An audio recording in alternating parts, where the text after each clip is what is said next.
Hello, good evening, everyone. Thank you and welcome to this workshop that we are sponsoring tonight. This is a collaboration with the City of Charlotte and Mecklenburg County. Ken Joyner joined Mecklenburg County as assessor in 2013. Prior to that, he spent 6 years as a faculty member at the University of North Carolina, Chapel Hill School of Government, and previously served as the tax administrator in Chatham, Onslow, and Durham counties, all of which are in North Carolina. Ken, welcome and thank you. I'm going to hand it over to you. Thank you, Cynthia, and to our partners at the City of Charlotte for helping make this happen. The 2023 revaluation is coming.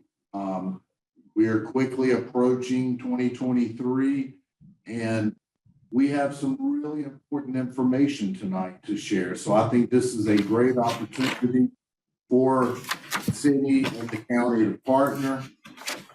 In addition to Cynthia and her team, I would like to say thank you to Kay Timbo with the Mecklenburg County Public Information Department. Kay is an invaluable member of our team, helping to set these up and working with Cynthia and her team. He was able to put us before you tonight with this very important information. So as Cynthia said, my name is Ken Joyner and I am your Mecklenburg County assessor. Next slide. So one of the most important items that we get asked is, why are you going to have a revaluation? Well, North Carolina General Statute 105-286 states that a revaluation in North Carolina must happen at least once every 8 years. So the last one in Mecklenburg was in 2019. So you might ask, why would you advance those items? Well, the Mecklenburg County Board of County Commissioners, upon my recommendation, shortened that cycle to a 4-year cycle. The major reason is we keep our assessments and values closer to current market, because different areas of the city, the county, or different municipalities, some of the unincorporated areas, even residential to commercial, those values change at different rates. So we're able to keep everyone closer to the market instead of having some sections of the county growing at faster rates and that not being represented until 8 years later. We also, in 2019, made a huge push on education, doing over 220 sessions similar to tonight, either, and most of those were in person back then. But we are trying to keep that education of our customers, of the public, at the forefront, because an informed customer base makes for a better revaluation, because they understand the process and understand what their role is in the process as well. We also, by shortening the cycle, try to keep the large increases as low as possible. In 2019, the latter half of that 8-year cycle saw some large increases, and we're just trying to circumvent that process and keep the market increases as close to current as possible. Next slide. So the purpose of a revaluation is to redistribute the property tax base. So in essence, when we go through the revaluation, each property's fair share is redetermined based upon current market values. So again, as we said, we want to keep those valuations as close to current market value as possible. But this last statement here, I think, is probably the most important item on the slide. A revaluation is not a means to increase property tax revenue. The county, the city of Charlotte, everyone will determine next spring what their budgetary needs are. We then divide the revenue necessary by the total assessed value, and you come up with a new tax rate. So as we see a change in the overall assessed value, it is going to cause there to be new tax rates. And as we go through this process, all of our governing boards are required to advertise what those revenue neutral tax rates are. So again, that we're transparent and that our public, our customers are informed on what a revenue neutral tax rate would be. Next slide. So where are we at in the process? What you may not know is Mecklenburg County is quickly approaching 400,000 real property parcels. We continue to see growth in our overall base count. A tax revaluation does not happen overnight. We don't just push a button. So we go through and complete an initial review of all of those parcels, and then we come back with a final review to establish where those market values should be. We have completed, I know the number here says 96%. We have completed, I think, about 98% as of today. And we have completed all of the residential initial reviews. We will be now going back through each of those neighborhoods as we get closer to January 1 to establish what their final values will be. Next slide. This is a map just to represent the work that has been completed, the blue areas or residential areas that have gone through that initial review. Again, those areas where you see some of the white spaces, a lot of those have been completed now. The red are your commercial districts. So we still have some work to do on the commercial side, but we have almost completed that initial review of everything. Right at this point, when you look at sales prices, we are seeing in the market a median sales price of about $411,000, just below that. The statistic here, the median sales ratio, is a number that is important to us because by statute, we're required to value everything at 100% of market value. And this sales ratio is our ability to look at the properties that have sold and to see how close to 100% we are. And as you can see, right now we're at 99.6% as we're going through that initial review. Next slide. One of the most important items doing a revaluation is determining what each property, where it sits in relation to its real estate market. We do this by delineating or determining the boundaries of neighborhoods. In Mecklenburg County, we have broken those 400,000 parcels up into a little over 3,500 individual neighborhoods when you look at both residential and commercial. Here in the picture, you see a representation of a neighborhood as it is broken out by our office. This divides, again, the county into these small geographic areas, and then we can hone in on the market data within those parcels, within that grouping. We look at those sales within that grouping, and we use those to help value the other parcels within that neighborhood. It helps us keep consistent values throughout those market areas and is just one of the most important tools to a revaluation. Next slide. Well, we just mentioned that once we broke them down in the neighborhoods, we needed good market data. So here is just showing you representation from 2019, the 3 years leading into that revaluation. We were somewhere around, on average, around 24,000 sales per year.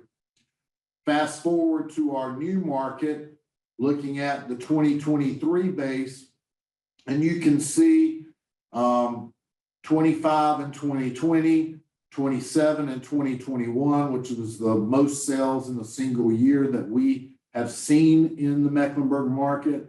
And right now, we're somewhere around 8,900 sales. Those sale counts will continue as our land records division continues to process new parcels through the discovery process that they do. Next slide. Another important item that Mecklenburg County does as part of the revaluation that is not statutorily required is Mecklenburg County, the Board of County Commissioners appointed a 9-member panel, which we call our Citizens Review Committee for the revaluation. Most of these individuals have a background in real estate or appraisal or brokerage services. They're highly qualified. We give them a copy of all the general statutes that we follow, and we've been working with them for the last few months, going back to March, holding meetings. Next slide. Their purpose is to review our overall operations, review the revaluation process, look at our appraisal methods, look at the statistical reports, monitor our progress, and ultimately, as we go through the process the end of this summer into the early fall of actually getting our schedule of value standards and rules, which is nothing more than our guide for what items we use to value the properties approved, they will make a recommendation to the Board of County Commissioners. So they have proven invaluable. We met with them just Tuesday night and we're telling them some of the items that we have done coming out of questions that they have had. Next slide. Well, I mentioned Mr. Timbo and the Public Information Department. They're a huge part of our overall communication plan. We've done many speaking engagements, community engagements. We branded our website. We've got video materials out there. We've got a revaluation brochure. We met with all of the cities and towns throughout the county and have a very high level communication plan that we are following for this revaluation. Next slide. This is the revaluation brochure. It's got great information talking about the important dates, how it affects you, information on our office location, mailing addresses, our website. We also have added a QR code. So from this QR code, you can scan that with your mobile device and you can go directly to our website. Next slide. Our speaking engagements, we started the majority of ours back in February. We had a few prior to February, but we've really made our initial push once we reached that 12-month mark of when the notices will be mailed. So as you look at these meetings, I think we're well in excess of 60 at this point that have been scheduled throughout the county. We are tonight in July, and you can see we've been very busy this month, along with 2 different sessions going on tonight. We've got this one, and my assistant assessor, Brad Fowler, is meeting with a group with Habitat tonight. So we've got a lot of information that we want to share, and we're trying to do it and inform our customers as much as possible. Next slide. This is just from one of the more recent advertisements looking at housing markets. I don't think anybody would be surprised that Charlotte is ranked in the top 10 for hottest housing markets in the United States. It has been a very steady increase in sales over recent years here in Mecklenburg County. Next slide. This is our website. Again, you scan that QR code on our brochure if you have one of those, or you just go in, type in reval.mecknc.gov, and you can get to our property record card search. So here you can search by your name, you can search by your address. If you do have your parcel number, and you will when your notice comes out the end of next January, you can search by all of those. Next slide. When you go in, it'll give you a photo of your property, an aerial photo as well. Got some basic information here. Next slide. Okay, go back one. On my screen, it is not showing, but at the bottom of the screen, you should see some buttons like land, building, different items across the bottom there.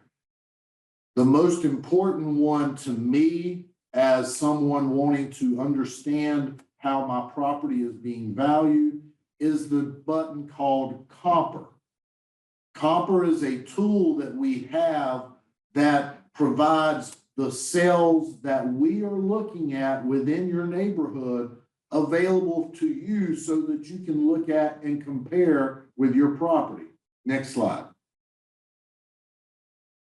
So again, this is your property record card. You see on the right-hand side of your screen, the structural elements you can check. Do we have your bedroom bath count correct? Do we have your square footage correct? That important information there. Next slide. Then when you click on the Comper button on the left-hand side of your screen, you see a neighborhood. There's the red dot with the house. That is the subject property, the one that was looked up. The dots around it, the yellow dots, are all of the sales. You see on the left-hand side of that screen, a thumbnail picture with information, including the address. It tells about the sale date, the size of the property, how far it is from the subject, and a lot of great information there so that you can compare those with your property.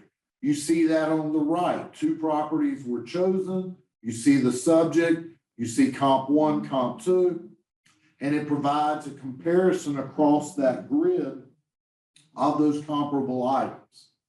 Next slide.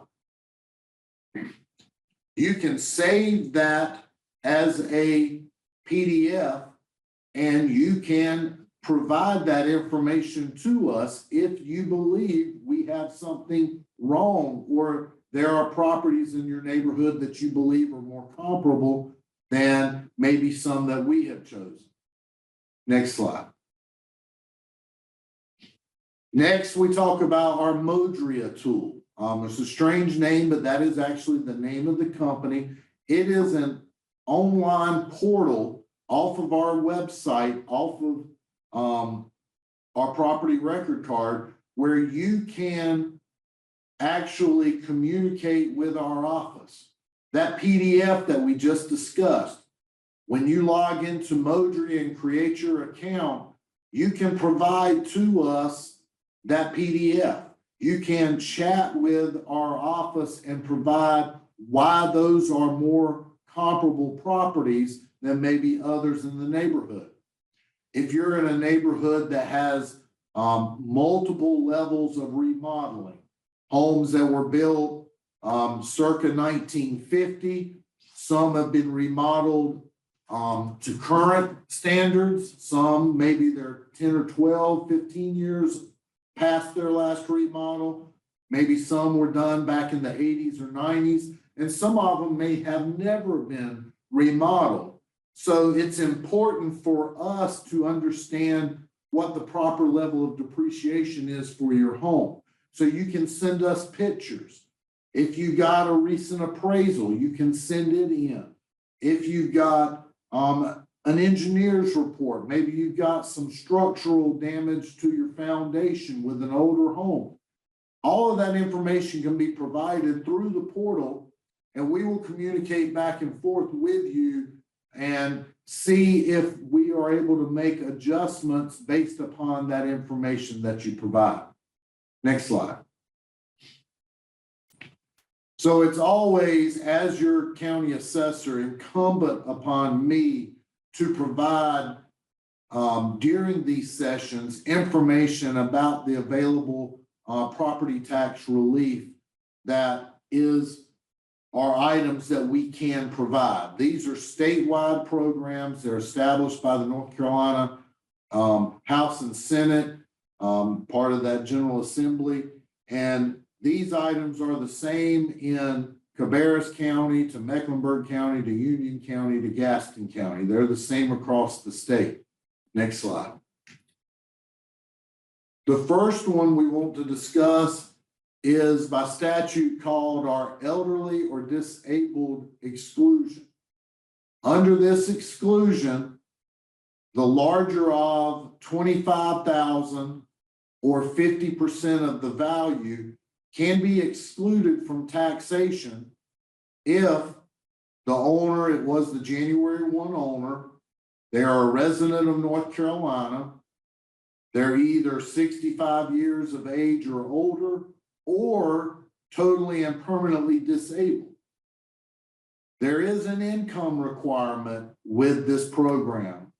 It is $31,900 for year 2022 based upon your 2021 income. So I can tell you that's not a lot of money here in Mecklenburg County. The county commissioners have made it a priority in the past to try to push to get that income limit raised. But until the North Carolina General Assembly is able to come to some type of consensus and make a change, we are only able to approve those up to $31,900. Says at the top, applications are due between January 1 and June 1st each year.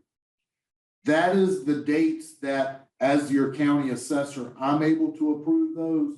If someone gets information to our office and is eligible after those dates, we do have mechanisms where we can use our board-approved Board of Equalization and Review, the group that hears all of the appeals in Mecklenburg County, the formal appeals.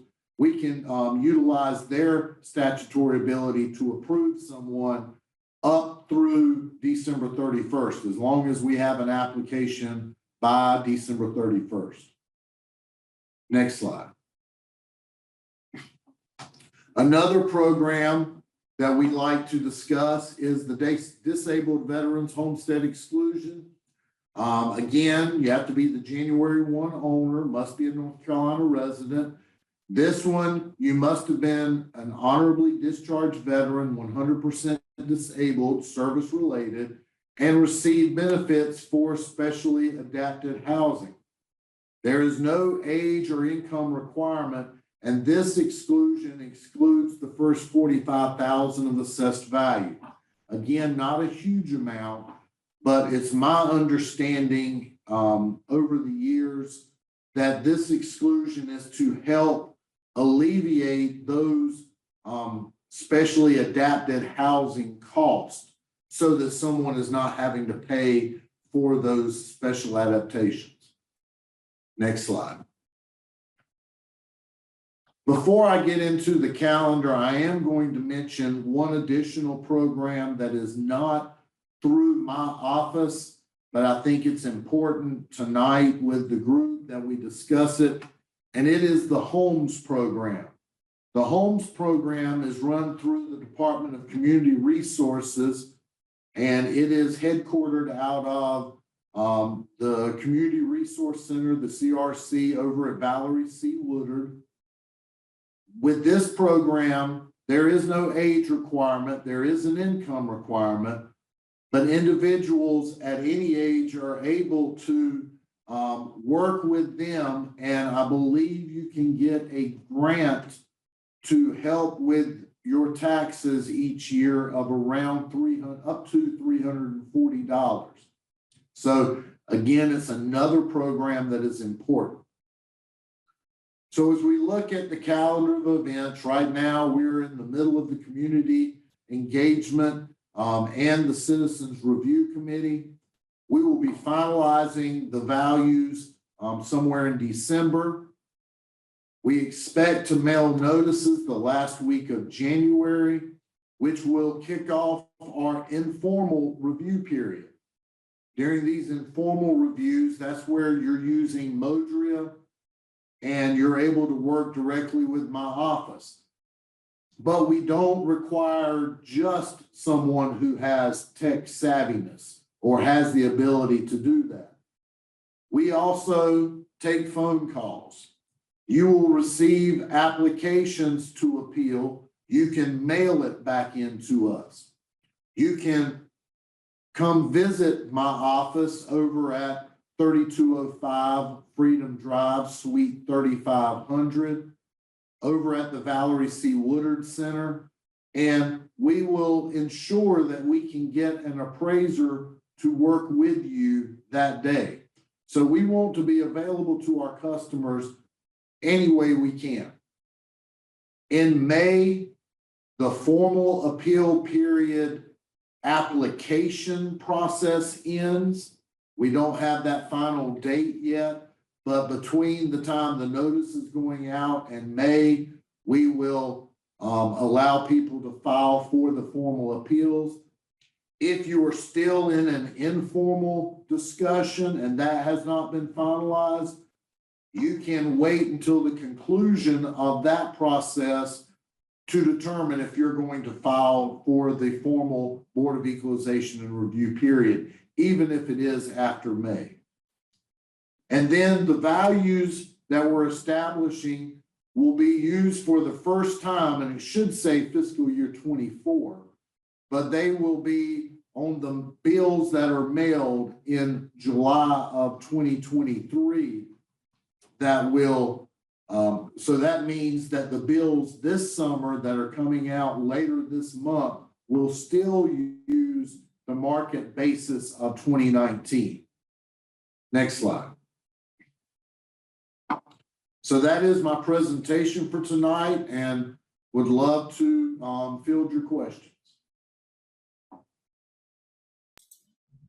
Thank you, Ken. Thank you very much. We do have some questions, some really good questions that have come in. I think I'll start with one of those. We have someone who said, my house is only 2 years old. How can it be reevaluated this quickly? Yeah, that's a great question. All properties in Mecklenburg County are currently valued as of the market conditions for January 1 of 2019.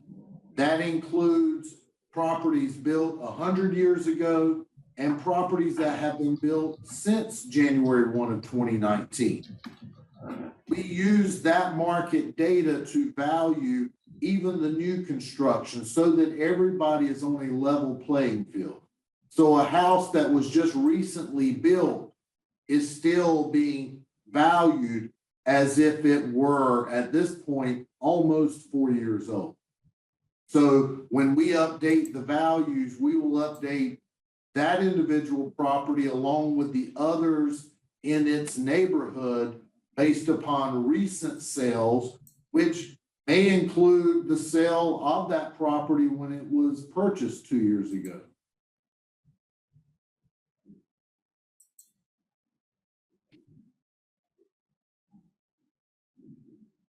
Thank you. We have another question.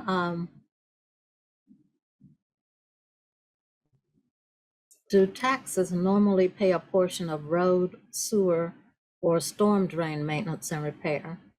This person said they're a private community with 165 townhomes, and they're constantly told they have to fund those items through HOA dues.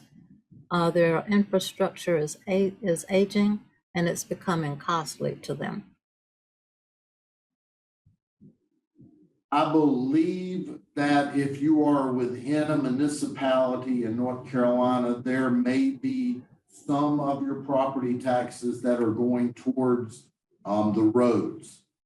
Those outside of the municipalities, and I think it's even with the help of the state, those are paid through the North Carolina Department of Transportation.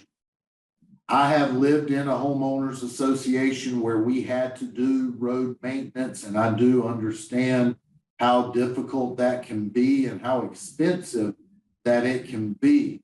I would encourage the neighborhood to reach out to the North Carolina Department of Revenue if they are not in one of the municipalities. If they are, to reach out to the municipality and see what they can find out about bringing those streets up to state or city requirements, so that one of those agencies might take that process over.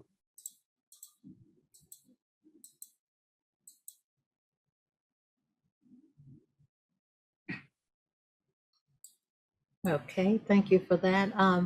We've got another one here, and then I see that people have started to raise their hands, so we can go to those momentarily. This question says, so the 2023 is going to be based on 2021 and 2022 sales prices? Yes, that is the majority of the market data that we will be utilizing. There could be some neighborhoods where there's not as much market data, and we may have to use even 2020 data to supplant to come up with enough market data. But many of our neighborhoods, we may only utilize 2022 sales if there's enough market data. So each neighborhood will be determined based upon what type of market data it has. All right, so our first raised hand, we're going to go to Sylvia. Sylvia, you can come off mute and ask your question.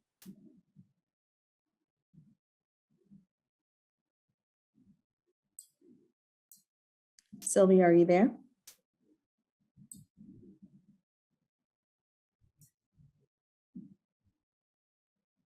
All right, so next we will go to... Do we have to take her off mute?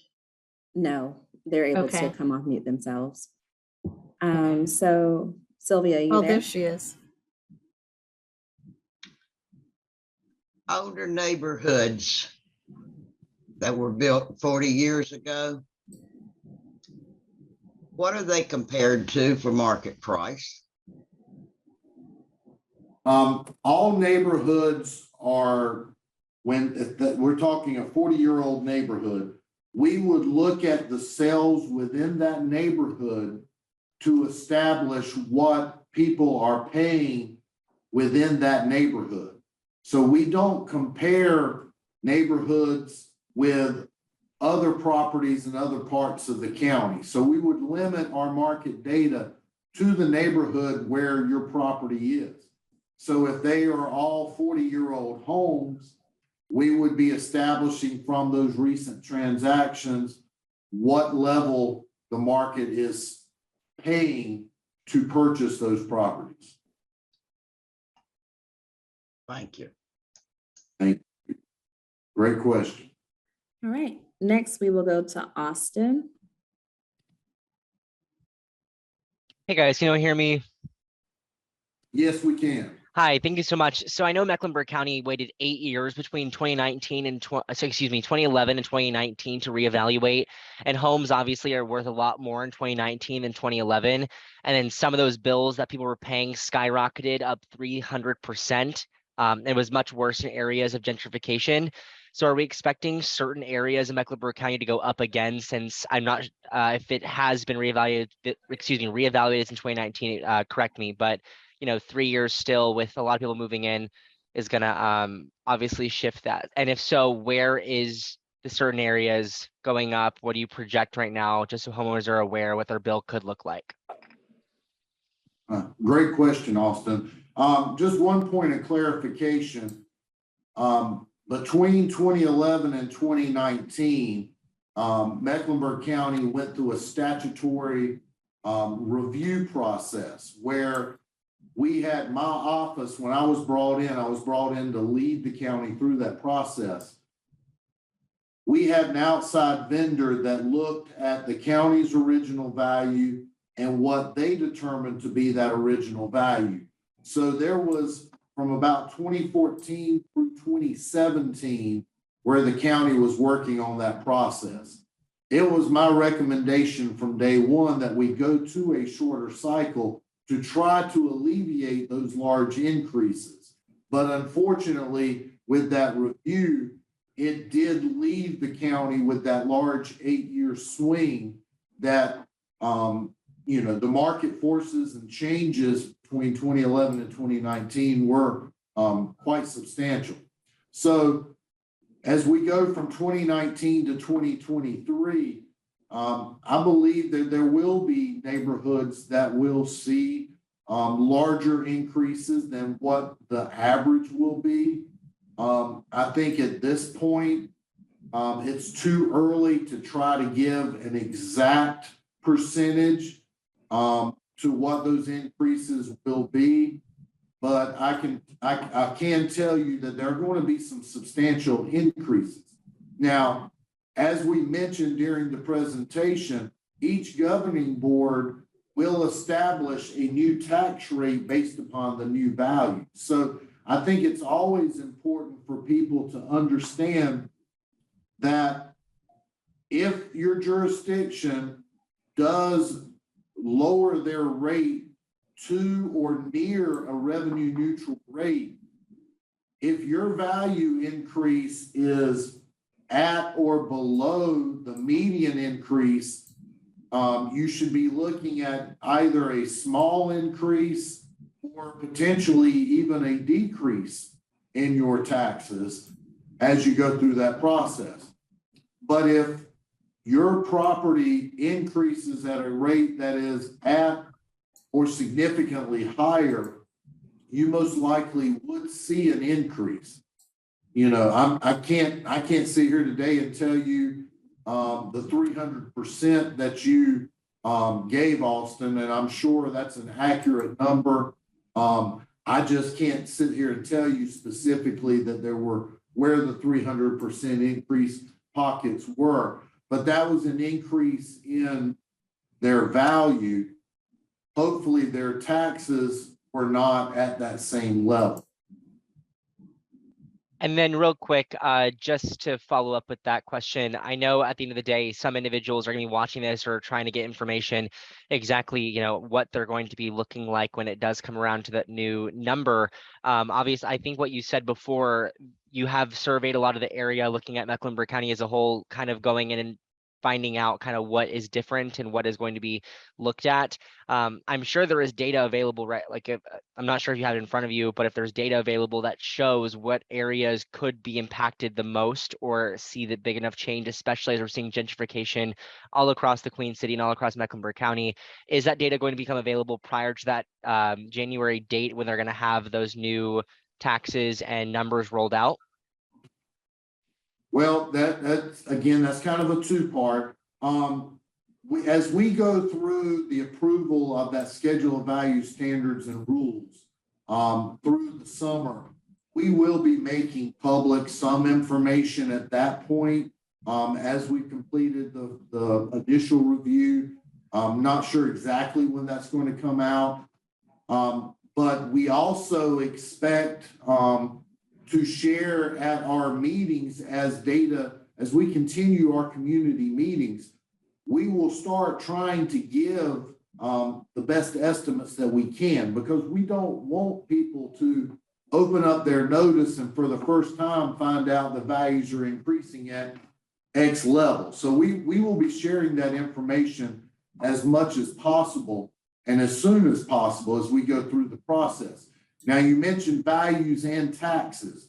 The tax rates are the unknown because you can't set a tax rate until you know what the total property value is, which is why the values come first, and they're out as of January 1 or the month of January. as it is here in Mecklenburg. And then in the spring is when you will start seeing the municipalities start putting together recommended budgets and getting those before their governing board. So it's kind of a two-part process there. You know, as the assessor, I would love to be able to tell people the rates are going to be X when they go out, but it's impossible until we have a clear view as to what the total values are going to be.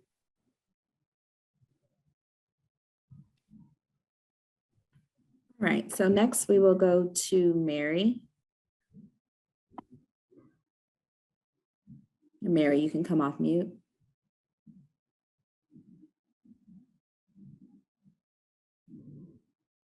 Can you hear me? Yes. Okay.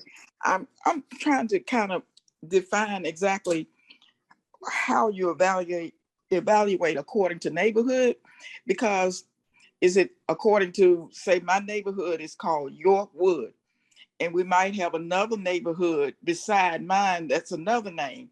So are you specifically to a specific neighborhood name that you're evaluating, or is it the homes in that particular area, like if it's Southwest Charlotte, or you know what I'm saying? Oh, yes, ma'am. Yes, ma'am. And what we are looking at is looking at market data, and we're trying to determine, you know, your neighborhood and that one next door could have been built at similar timeframes, and buyers could be willing to pay similar amounts. So they could actually be part of the same neighborhood. We also have named neighborhoods within the county and the city that will have multiple types of homes within different sections within that one neighborhood. So you could have multiple neighborhoods within that one named neighborhood. So to us, it really is based upon what the market rates are, because we will start with an area and evaluate, okay, at this street or at this point, the price per square foot changes. So it's that market data that really drives the neighborhoods. I think realtors a lot of times call them market areas, and that might be a better explanation than saying a neighborhood, because all of us think of the name of our neighborhood when you hear that. So think of it more as those market areas. We're looking for buyers and sellers that are considering properties in those areas to be equivalent in many ways. Okay, so you're saying that it might be a newer neighborhood right beside an older neighborhood. So That's I did not say they would be part of the same neighborhood. I said that if two neighborhoods were similar in age, side by side, and the market was paying the same, those might be one market area. okay. But if you have a new neighborhood next to an older neighborhood, those are not going to match up. So we would not be using the new sales or new construction to value homes across the street that are part of another neighborhood. Okay. Now, where it does get difficult is where you have an older neighborhood that is going through that gentrification process. Right. Because in those neighborhoods, you see someone purchase a home and then they tear it down. And those purchases are really establishing the land value for all of the homes within that neighborhood.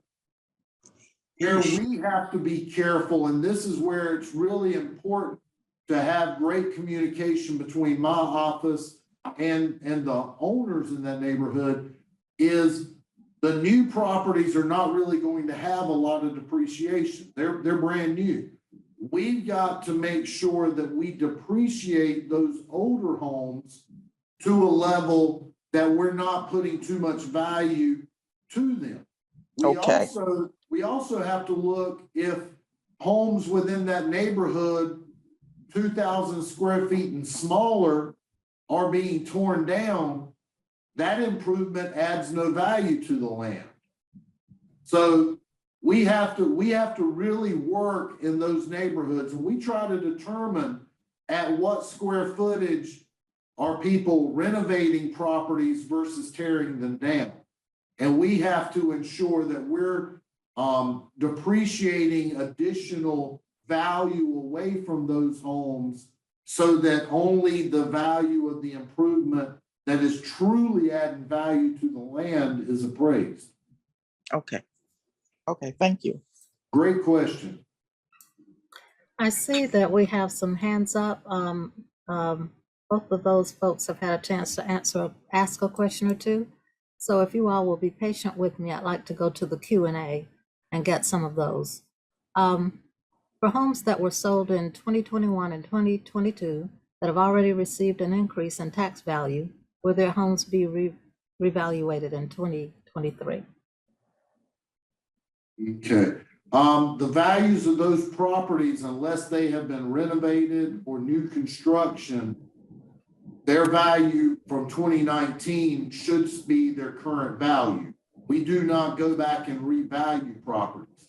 If something was new construction in 2021 or 2022, we would revalue those for 2023 because, as we mentioned during the presentation, their construction, their initial assessed value for 21 or 22 was based on market conditions from 2019.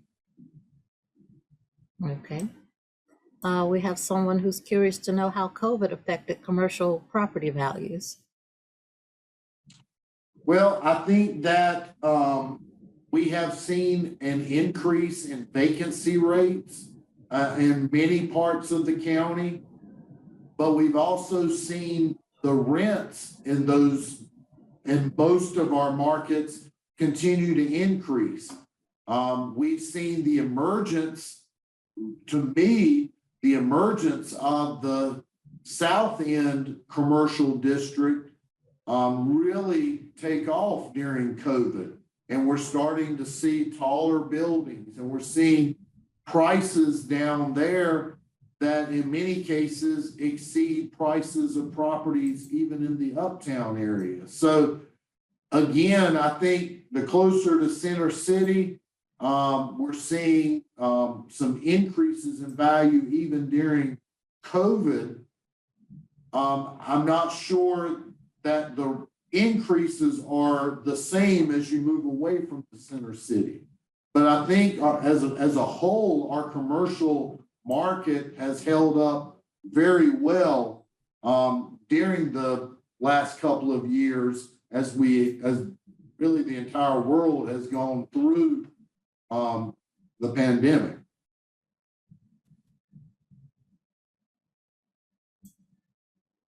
Okay.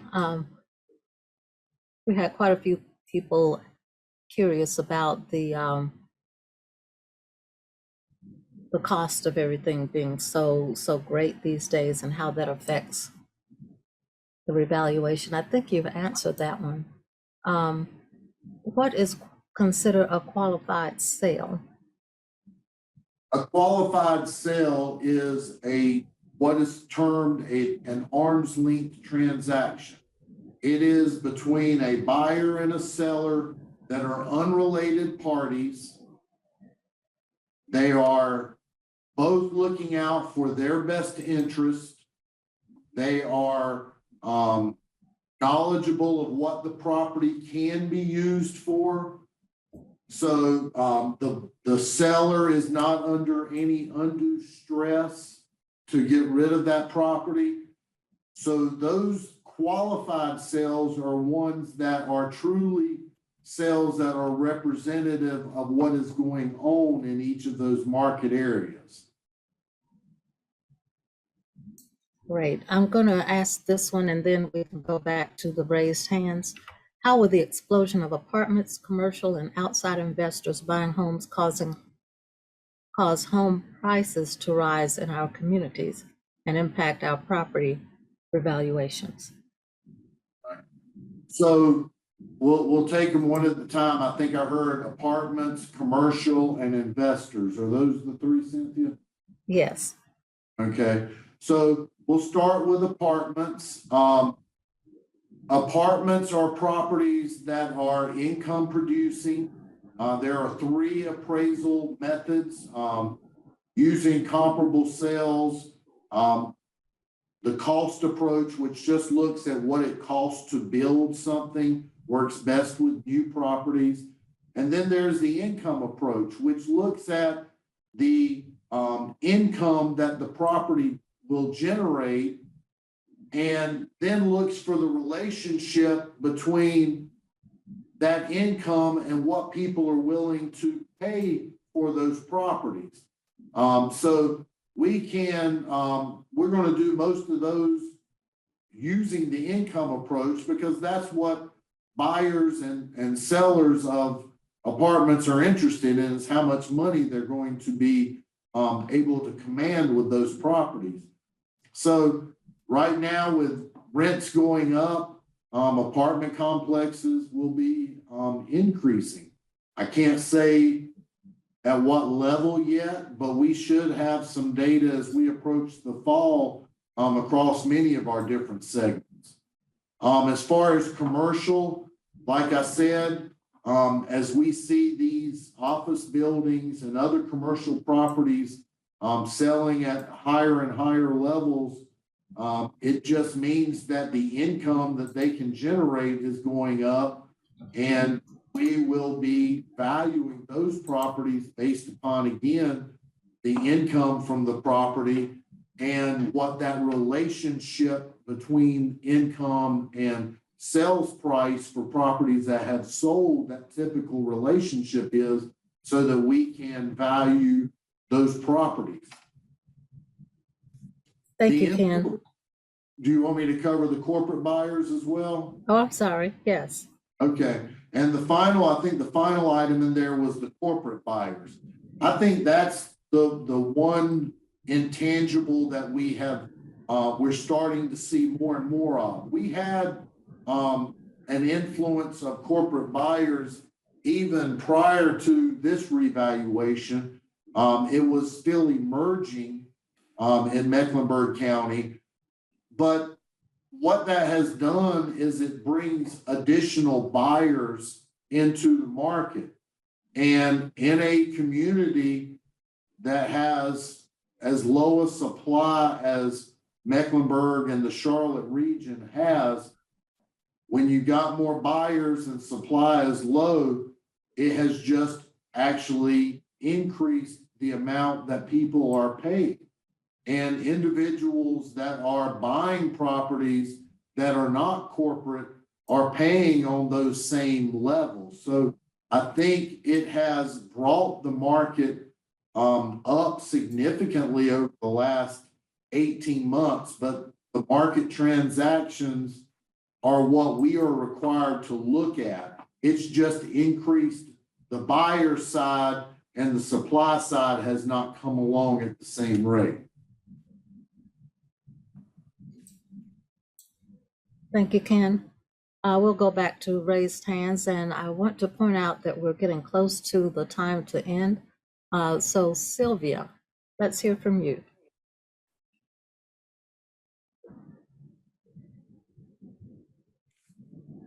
Yes. Go ahead with your question, or did you not lower your hand before? I didn't lower it before. Oh, okay. All Sorry right. about that. No problem. Austin, do you have a quick question? Hi there. Yeah, I have one quick question. So I want to kind of touch on the evaluate according to neighborhoods real quick. An example is, I know NODA is just one of the, one of the examples I could bring to mind, that it's not the same as it was 10 years ago. New infrastructure has definitely rolled in surrounding that, 1 or 2 single family, low income houses that are up at North Davidson area. And when NODA is reevaluated, it's much higher than it was 10 years ago. And as it just keeps getting worse and worse, how is that single family home with that single mom supposed to sustain that increase? Is there something that she can do, or anyone that's listening that is in that same boat? Because it's not foreign in this area. I think that's a great question. I think it is, something that all of our elected officials here in Mecklenburg County, the city, the county, state representatives, US representatives, everybody needs to be concerned with, because the cost of living is increasing across, our region.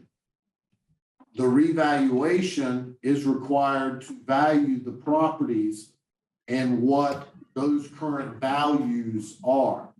So I think that that's a question that really goes beyond what we're discussing tonight, but I think it's a great topic and one that needs to be discussed.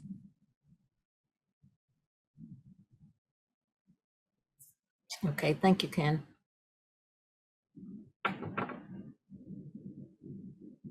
Let me make sure. Here's someone who wants to know how to find the true value of property in the River District. What was their question? She says, how do I find the true value of property in the River District? Are they saying from an assessment level, or are they wanting to find out maybe the value of their property? I'll tell you what, let me suggest this. I see her name and we have her email address. Okay. So we can follow up with Ms. Williams. We'll follow up with you later. So we can get the Cynthia, specifics. my office will be glad to work with you on making sure that we get the proper answer. Okay, sounds good. I do have a couple of anonymous questions. Do you have 5 more minutes? I can give you 5 more minutes. Yes. they're Okay, I know you have another downstairs. engagement, so I apologize for this.